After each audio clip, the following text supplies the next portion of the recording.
meus, muito boa tarde para você. Que o nosso Deus, o Deus de Israel, Ele possa abençoar a tua família. Hoje eu quero comparar as diferenças e características do urubu com a águia.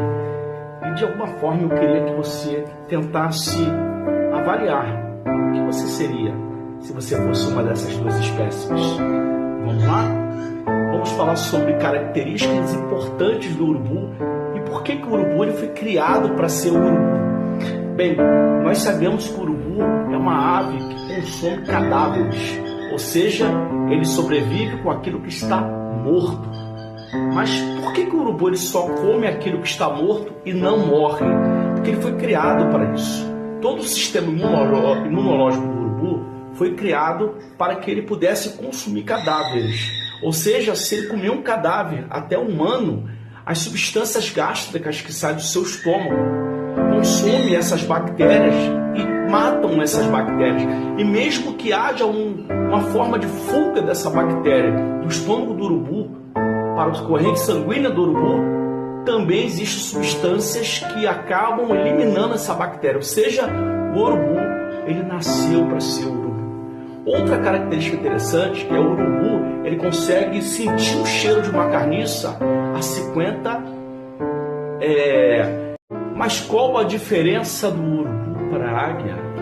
E se eu inverter, qual é a diferença da águia para o urubu? Bem, elas são parecidas? Não, não são parecidas. Elas vivem no céu? Sim, elas vivem no céu.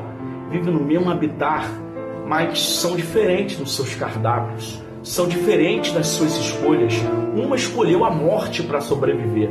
A outra escolheu a vida para sobreviver. Sim, a ave de rapina é uma ave predatória, ou seja, ela depende de caçar as suas vítimas vivas para poder viver.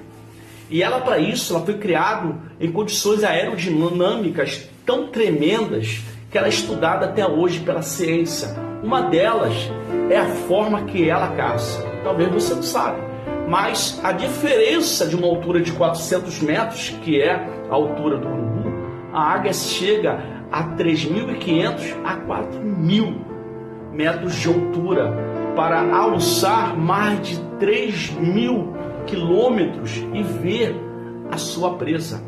Só para você ter noção, quando a águia ela consegue encontrar a sua presa, ela alça um voo de 320 quilômetros por hora. Por isso que ninguém consegue ficar, parado ali quando a águia chega. Ela chega tão repentinamente que ela leva as suas